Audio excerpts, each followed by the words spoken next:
Death Machines is a 1976 martial arts thriller with a hint of sci-fi. Directed by Paul Kyriazi, this movie stars Ronald Marchini as White Death Machine, Joshua Jackson as Black Death Machine, and Michael Chong as Asian Death Machine. In a secure hideout/Oriental garden, a scientific experiment has created 3 supreme assassins, conditioned in body and mind with one purpose: to kill. Their calling card is the Red Buddha.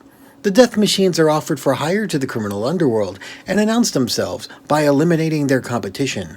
When Frank, a bystander, manages to survive one of their massacres, the machines are dispatched to kill him before he can identify them to the cops. Will the police stop the machines' campaign of slaughter? Will Frank avenge his hand and the death of his classmates? Will the mad scientist have a successful product launch? Or will the machines turn on their masters? By 1974, everybody was kung fu fighting, as the song goes. Not just the veteran performers from the Shaw Brothers productions or their Hong Kong peers, but the new martial arts fans and practitioners around the world. Everyone was looking for the next martial arts icon, and an obvious place to start would be in the tournament scene. Ron Marchini was among the highest-ranked karate fighters in the world throughout the 60s and 70s. His first attempt at movie stardom was in Murder in the Orient, a 1974 film shot in the Philippines, alongside martial arts trainer Leo Fong. Murder wasn't Marchini's breakthrough. He would need a second try. Paul Kyriazi was also looking for a second chance. He had been unable to find distribution for his black and white samurai film, so he decided that the next film he directed would have every exploitation element in there, unquote. And that's what Death Machines delivers. Every 5 to 10 minutes, it's got something for the action movie crowd. People getting dispatched by sword, gun, bazooka, tossed off buildings, crushed by heavy vehicles, exploded to bits.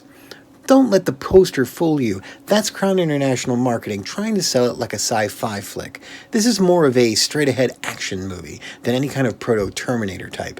The Death Machines rack up a lot of kills, but don't have any signature moves or catchphrases or anything else to help them stand out. In another movie, the Death Machines would not be final boss material.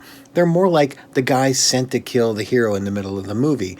They might use martial arts to do it, they might not. They're just there to rack up a body count. Death Machines has no sex scenes, although there's an off-screen sexual assault and enough gratuitous nudity to lock in the film's R rating. Somebody gets their hand cut off, somebody gets decapitated, but they don't have the budget or interest to go for the gore. They'd rather show off explosions. In some moments, such as the dojo slaughter scene starting at minute 24, or the police station escape starting at minute 46, Death Machines really demonstrates its ambitions. But those fight scenes seem to be all the filmmakers were interested in. The scenes in between the action bounce between 3 storylines that don't tie together or add any weight to the drama. The performances don't move the characters beyond the cliches they are, and the jukebox at the dive bar apparently only plays Old West saloon piano music.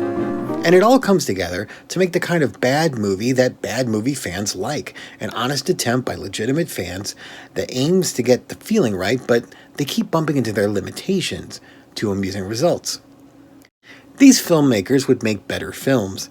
Ninja Warriors, Marchini's next film, would cast him as the hero. His Steve Parrish character would appear in 3 more films. He would also reunite with director Paul Kyriazi for his signature role as John Travis, Omega Cop.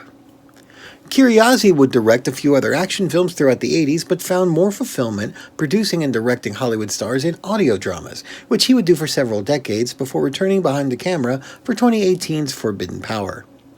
Death Machines watches like a movie pitch from a 4th grader that's discovered Chuck Norris and Mountain Dew. It's so ready to riff, there's a policeman named Detective Clay Forrester.